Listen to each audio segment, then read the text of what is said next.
Banalata express. একটু বলেন পুরো পুরো জার্নিটা কিভাবে পুরো শুরু হলো? জার্নিটা আমি তো ডিরেক্টরের নাম আগে বলছি, হ্যাঁ। থ্যাঙ্কস টু হিম যে উনি আমাকে নিয়ে ভাবছেন যে এরকম একটা প্ল্যান করা যায়।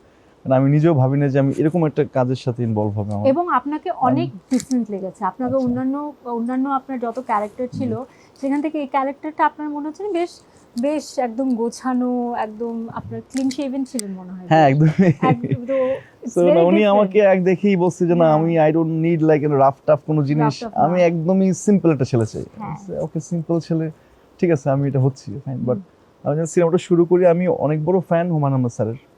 মানে ইনফ্যাক্ট আমি যখন আসলে ছোট বই পড়া বা বই পড়ার প্র্যাকটিসটা শুরু হয় বেসিক্যালি ওনার বই থেকে, এরপর অন্যান্য বই টই পড়া হয়েছে আমার।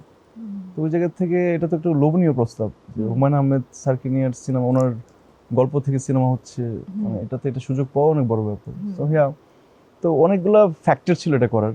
এক তো তানিম নূর নিজে, দেন হুমায়ুন আহমেদ স্যারের নিজের গল্প এবং এত আইকনিক ক্যারেক্টারগুলো ওই জায়গায়। আমি যেহেতু আপনিও পড়ছেন বইটা কিছুক্ষণ, সো সবগুলো ক্যারেক্টার আইকনিক। আমার মনে হচ্ছে যে না মানে লাইক এই লোভনীয় প্রস্তাব আমি আসলে ফেরাতে চাই না, না আমার এটা করা উচিত। ওই জায়গা থেকে করা, অ্যান্ড বিউটিফুল কাস্টিং। আমার মনে হয় যে এত বিউটিফুল কাস্টিং, শুটিংয়ে আমরা প্রায় অলমোস্ট আমার মনে হয় পিকনিক করতে করতে শুটিং হয়েছে আমাদের, উই এনজয়েড।